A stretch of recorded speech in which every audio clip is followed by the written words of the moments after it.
സപ്ലൈകോയുടെ Christmas പുതുവത്സര വിപണനമേള ഉണ്ടാകില്ല എന്നുള്ള മാധ്യമ വാർത്തകൾ തള്ളി ഭക്ഷ്യമന്ത്രി ജി.ആർ. അനിൽ. കഴിഞ്ഞ തവണ മേള നടത്തിയ ജില്ലകളിൽ ഇത്തവണയും ക്രിസ്മസ് ചന്തയുണ്ടാകുമെന്ന് മന്ത്രി അറിയിച്ചു. സബ്സിഡിയുള്ള സാധനങ്ങൾ അടക്കം വിപണിയിലുണ്ടാകും. ടെൻഡർ നടപടികൾ വേഗത്തിൽ പൂർത്തിയാക്കുമെന്നും മന്ത്രി വ്യക്തമാക്കി.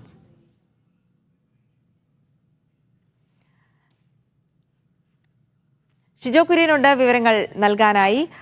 ഷിജോ, എന്തായാലും അഭ്യൂഹങ്ങളൊക്കെ തള്ളിയിരിക്കുകയാണ് ഭക്ഷ്യമന്ത്രി. കഴിഞ്ഞ തവണ ഈ ക്രിസ്മസ് പുതുവത്സര ചന്തകൾ നടത്തിയ ജില്ലകളിലൊക്കെ ഇത്തവണ ഉണ്ടാകുമെന്ന് പറയുന്നു. മാത്രമല്ല സബ്സിഡി സാധനങ്ങളും ഈ പൊതുവിപണിയിൽ ഉണ്ടാകുമെന്ന് കൂടി അറിയിച്ചിട്ടുണ്ട്. അപ്പോൾ ഇത്രയും ദിവസം നീണ്ടുനിന്ന വിരാമങ്ങളൊക്കെ അഭ്യൂഹങ്ങളൊക്കെ അവസാനിക്കുകയാണല്ലേ?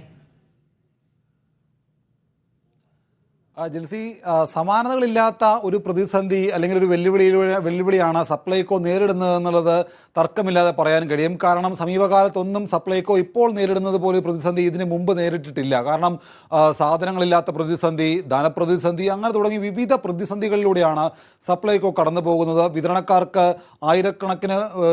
ആയിരം കോടിയോളം രൂപ കൊടുക്കാൻ കിടക്കുന്നു. അങ്ങനെ വലിയ പ്രതിസന്ധിയെ അഭിമുഖീകരിക്കുന്ന ഘട്ടത്തിലാണ് സപ്ലൈകോയ്ക്ക് ഇപ്പോൾ ഓണം കഴിഞ്ഞു പോയത്. അതിനുശേഷം ഇപ്പോൾ ക്രിസ്മസും പുതുവത്സരവും ഒക്കെ വരുന്നത്.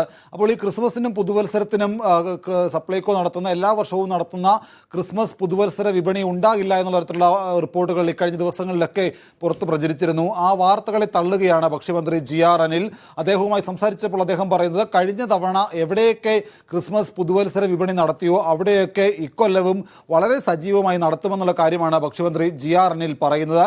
ഇന്നിപ്പോൾ ഇതുമായി ബന്ധപ്പെട്ടുകൊണ്ട് ഏതൊക്കെ സാധനങ്ങൾ എത്തിക്കണം, സബ്സിഡി അടക്കമുള്ള സാധനങ്ങൾ ഈ വിപണിയിലേക്ക് എത്തിക്കും. ഇവിടെ ഈ സാധനം കൊണ്ടുവരുന്നതുമായി ബന്ധപ്പെട്ടുകൊണ്ട് ടെൻഡർ നടപടികൾ ഇന്ന് തന്നെ പൂർത്തിയാക്കും. ഇതുമായി ബന്ധപ്പെട്ടുകൊണ്ട് വിതരണക്കാരുമായി ഇന്ന് തന്നെ സംസാരിക്കുമെന്നാണ് ഭക്ഷ്യമന്ത്രി ജി.ആർ. അനിലുമായി സംസാരിച്ചപ്പോൾ അദ്ദേഹം പറഞ്ഞത്. എന്തായാലും വരും നാളെയോ മറ്റന്നാളോ എന്നു മുതൽ ചന്തയുണ്ടാവും എന്നുള്ള കാര്യം കൃത്യമായിട്ടുള്ള ഡേറ്റ് തീരുമാനിക്കുമെന്ന് കൂടി മന്ത്രി അറിയിച്ചിട്ടുണ്ട്. ക്രിസ്മസ് പുതുവത്സര വിപണിയിൽ ഭക്ഷ്യവകുപ്പ് കാര്യക്ഷമമായി ഇടപെടുമെന്ന ഉറപ്പ് ഭക്ഷ്യമന്ത്രി നൽകുന്നുണ്ട്. എന്തായാലും സപ്ലൈകോയിൽ സാധനങ്ങളില്ലാത്തൊരു പ്രതിസന്ധി നിലവിലുണ്ട്. അത് യാഥാർത്ഥ്യമാണ് എന്ന് മന്ത്രി സമ്മതിക്കുന്നുണ്ട്. അതിന് വലിയ സാമ്പത്തിക പ്രതിസന്ധി സപ്ലൈകോനെ ചെറുതല്ലാതെ വരിഞ്ഞു മുറുക്കുന്നുണ്ട്. ആ ഒരു ഘട്ടത്തിൽ പോലും പൊതുജനങ്ങൾക്ക് ആശ്രയിക്കാൻ പറ്റുന്ന, പ്രത്യേകിച്ച് ഉത്സവ ആഘോഷ സീസണുകളിൽ പൊതുജനങ്ങൾക്ക് ആഘോഷം ഒരു തരത്തിലും കുറയാൻ പറ്റാത്ത രീതിയിലുള്ള സപ്ലൈകോയുടെ പൊതുവിപണികൾ ഉണ്ടാവും. ക്രിസ്മസ് പുതുവത്സര വിപണി ഉണ്ടാവും. എന്തായാലും ഈ വിലക്കയറ്റം നിയന്ത്രിക്കാനുള്ള ഇടപെടൽ ഉണ്ടാകുമെന്ന് കൂടി മന്ത്രി പറയുന്നുണ്ട്. സബ്സിഡി അടക്കമുള്ള, അതായത് 13 സബ്സിഡി സാധനങ്ങൾ കൂടി ഈ വിപണിയിൽ ഉണ്ടാകും. ഇതിന് ശേഷമായിരിക്കും സബ്സിഡിയിലെ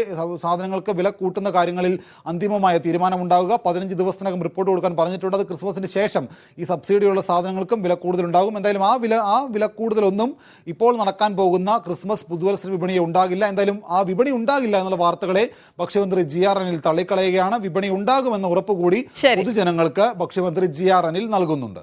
ജിൽസി, ശരി ഷിജോ, എന്തായാലും ക്രിസ്മസ് പുതുവത്സര വിപണി ഉണ്ടാകില്ല എന്നുള്ള വാർത്തകളൊക്കെ തള്ളിക്കളയുകയാണ്. സപ്ലൈകോ കടുത്ത സാമ്പത്തിക പ്രതിസന്ധിയിലാണെങ്കിലും ഇത്തവണയും ക്രിസ്മസ് പുതുവത്സര വിപണി സപ്ലൈകോ ഒരുക്കുമെന്ന് തന്നെയാണ് ഭക്ഷ്യമന്ത്രി വ്യക്തമാക്കുന്നത്.